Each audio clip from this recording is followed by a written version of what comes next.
Servicio de Administración Tributaria. Secretaría de Hacienda y Crédito Público. Programa de formación. Especialidades SAT. Amparo. Contador Público Certificado Ricardo Sepúlveda y Guinness. Tema 2. Teoría del amparo. Subtema 2.2. Derechos fundamentales. Constitución y tratados internacionales. Parte 1 de 5. Vamos a hablar del tema de los derechos fundamentales. Ese es un tema, diría yo, central al hablar o al analizar el juicio de amparo, porque finalmente el amparo es el medio que se tiene para la defensa de estos derechos. Por lo tanto, se puede considerar que es su fin, que es su sentido, que es su naturaleza.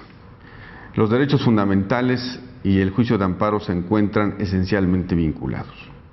Para analizar este tema, lo que vamos a hacer es repasar, en primer lugar, el concepto, tratarlo de entender de una manera integral, pero a la vez moderna, porque no cabe duda que es un concepto que ha ido evolucionando y que ha ido teniendo distintos significados. Y por lo tanto es importante profundizar exactamente en lo que quiere decir, en lo que significa los derechos fundamentales. Pero para poderlo entender a cabalidad, también es importante que veamos algunas otras cuestiones que se relacionan con este concepto, que son, por ejemplo, sus principios. Principios que están regulados tanto en el orden constitucional como en el orden internacional. Esto es uno de las características o de las circunstancias importantes que tiene el análisis de este tema, que no lo podemos mirar solamente desde el ángulo del derecho interno, derecho constitucional, sino que tenemos que mirar también el derecho internacional, donde este concepto ha tenido una amplia difusión, un gran desarrollo. Después de analizar esto, que son sus principios, no me anticipo, pero son fundamentales, también analizaremos la clasificación de estos derechos. Clasificaciones que igualmente han tenido una evolución, que cada vez se vuelven más universales, esas clasificaciones, más prácticas, y por lo tanto es importante conocerlas. De ahí derivarán además muchas consecuencias prácticas en el modo como estos derechos, según su tipo, según su naturaleza, se deban de proteger, en este caso, a través del juicio de amparo. Y quisiera también proponer que en este análisis que vamos a hacer del juicio de amparo en los derechos fundamentales, analicemos el nuevo marco constitucional mexicano referente al tema. Como sabemos, y ha sido ya bastante difundido y analizado, a partir de junio del 2011, México, a través de una reforma a la Constitución, cuenta con un marco constitucional totalmente diferente a lo que tuvo al menos desde la Constitución de 1917. Poco antes de su centenario, digamos, la Constitución se renovó de una manera diametral, de una manera total, en el tema de los derechos humanos. Y no solo por el número de artículos que se hayan reformado, sino por el cambio de enfoque que aquí se dio. Por lo tanto, analizar el tema de los derechos fundamentales en el caso de nuestro país y referente al juicio de amparo, requiere que revisemos con profundidad o con la mayor profundidad posible que tenemos el día de hoy, y que además pues se trata todavía de una reforma reciente, cuáles son estos nuevos elementos con los que contamos y que resultan de suma importancia. Con ese esquema general, vamos a iniciar entonces con el análisis del concepto de derechos fundamentales. He elegido utilizar este término a sabiendas de que no es me refiero al término de derechos fundamentales a sabiendas de que no es el único concepto que actualmente se utiliza. Pero utilicémoslo para partir de algo.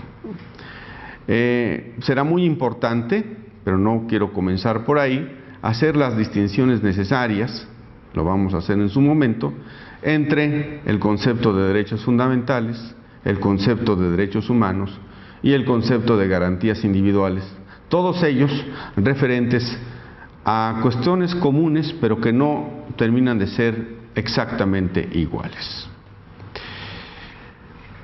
Comencemos por plantear el tema desde un punto de vista, no solamente jurídico, sino desde un punto de vista filosófico y desde un punto de vista, digamos, integral. Todos los seres humanos, y a eso hemos llegado como una conclusión universal, tenemos derechos. Y esos derechos son algo innato, algo que está más allá de las leyes, algo que está incluso más allá de los acuerdos internacionales, y por lo tanto se utiliza el término, son inherentes al propio ser humano. Y son esos derechos los que finalmente materializan el modo como un ser humano debe ser respetado en su dignidad. Esa realidad, que repito, no solamente es jurídica, sino filosófica, se ha plasmado en distintos momentos de la historia universal y en distintos ámbitos jurídicos. Evidentemente, todos los órdenes jurídicos plantean y plasman derechos, pero conforme ha avanzado el análisis de lo que es la realidad humana, el ser humano, hemos ido llegando a conclusiones universales. Y esto, que es sabido por todos, está plasmado, por ejemplo, en la Declaración Universal de los Derechos Humanos, que se firmó justo después de la Segunda Guerra Mundial, en 1948, cuando el mundo había sido testigo de grandes aberraciones contra la dignidad humana. Esa circunstancia histórica propició que se llegara a un acuerdo universal entre todos los países, en medio incluso de una crisis muy fuerte a nivel político, y sin embargo logramos dar un paso que no se había dado hasta ese momento, que fue llegar a la consagración de derechos que nadie objetaba.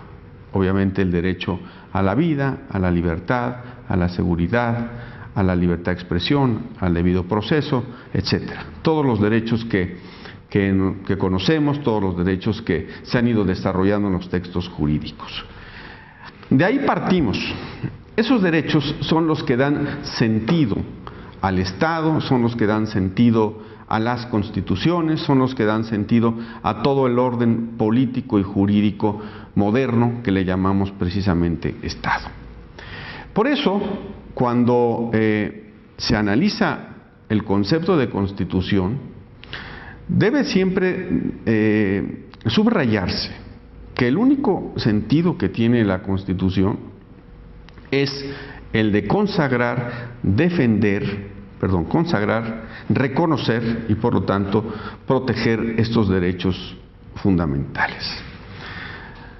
De ahí debemos de partir, porque si partiéramos en un análisis al revés, es decir, partiéramos de lo jurídico y tratáramos de llegar a lo filosófico, a lo integral, entonces lo que ocurriría es que solamente podríamos reconocer como derechos aquellos que están en los textos jurídicos.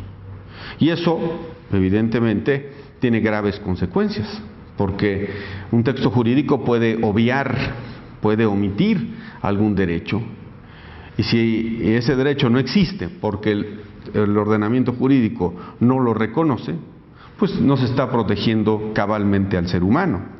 Por eso hay que partir de que los derechos humanos son inherentes y anteriores al Estado y anteriores, por lo tanto, a los textos jurídicos. Ahora bien, aquí es donde resulta muy importante distinguir entre los tres conceptos: derechos fundamentales, derechos humanos y garantías individuales. Pero para hacerlo, y más que hacer un análisis global, yo me referiría al ordenamiento jurídico mexicano. Como bien sabemos, en 1857, en la Constitución Liberal del siglo XIX, el reconocimiento que se hizo a los derechos humanos fue, desde un punto de vista filosófico, un reconocimiento precisamente a su carácter inherente, a su carácter más allá del derecho, más allá del Estado y del derecho. Se les llamó derechos del hombre. Y se reconoció que esos derechos eran la base de las instituciones y eran anteriores incluso a las propias instituciones. En 1917 se cambió este concepto y se cambió con una buena intención, porque dijeron los constituyentes de aquella época que se trataba de un concepto ambiguo, un concepto poco jurídico que no iba a ayudar realmente a la defensa de estos derechos. Y por lo tanto dijeron, más que de derecho hay que hablar de garantías, para obligar a que las autoridades no solo reconozcan y hablen de los derechos, sino que realmente los cumplan. Pero el problema que trajo eso es que al hablar de garantías y al hablar de que esas garantías eran otorgadas por el Estado, pues precisamente se acotó, se restringió el ámbito de los derechos a lo que estrictamente hablara la Constitución. Y se le dio al Estado, además, la posibilidad de restringir estos derechos por el solo hecho de no reconocerlos. Evidentemente eso trajo a lo largo de todo el siglo XX, en México, en nuestro sistema constitucional, una interpretación restrictiva de los derechos fundamentales. Por eso, y como vamos a profundizar más adelante, lo que se hizo ahora en 2011 fue utilizar el concepto de derechos humanos, que es un concepto de cuño filosófico. Ahí tiene su verdadero, digamos, origen y análisis, pero que no deja de ser un concepto que puede ser trasladado al ordenamiento jurídico. Y el concepto de derechos humanos, como ya lo comenté hace un momento, es un concepto que claramente señala que estos derechos son anteriores al Estado, ¿no? Y por lo tanto van más allá del ordenamiento jurídico. ¿Cómo podríamos conceptualizar a los derechos humanos? Siendo así, para realmente lograr un equilibrio entre lo que es la parte filosófica y lo que es realmente la parte jurídica. Son exigencias inherentes del modo de ser humano, son exigencias de la dignidad humana todos estos derechos, que además tienen una característica histórica, eso no podemos obviarlo, porque los derechos humanos también tienen una evolución, por lo menos en su conocimiento y en su aplicación. Lo que ahora nos parece tan claro, por ejemplo, la abolición de la esclavitud, durante siglos no lo fue. Y ahora que lo vemos como una aberración a los derechos humanos, entonces se justificaba en otros siglos. En los derechos, por ejemplo, de la mujer, de igualdad, tampoco fueron siempre considerados. Ahora sí, los consideramos y nos parece un absurdo lo que en algún momento se sostuvo de que la mujer tenía una desigualdad política o de otro tipo, por ejemplo, con respecto al hombre. Por lo tanto, sí hay un componente histórico. Y quiere decir que lo que ahora vemos como derechos humanos, quizá más adelante vayamos teniendo más claridad y lo vayamos aplicando de una manera más concreta. Además de estos elementos que ya hemos señalado, se requiere el reconocimiento jurídico. Se requiere que se positivicen, digamos. Y esto puede darse tanto en una constitución como en un tratado internacional, porque son igualmente ordenamientos jurídicos efectivos en los cuales pueden quedar plasmados esos derechos. Por lo tanto, el concepto de derechos humanos, reiterémoslo, son aquellas exigencias inherentes al ser humano que responden a un momento histórico, pero que requieren de una positivización para que sean realmente exigibles y obligatorios. Desde ese punto de vista, para cerrar este concepto, diríamos que entre las tres posibilidades, garantías individuales, derechos fundamentales y derechos humanos, es preferible porque tiene mucho más carga significativa, mucho más carga conceptual, el utilizar el concepto de derechos humanos para explicar en qué consisten exactamente estos derechos que deben ser protegidos a través del juicio de amparo. Fin parte 1 de 5.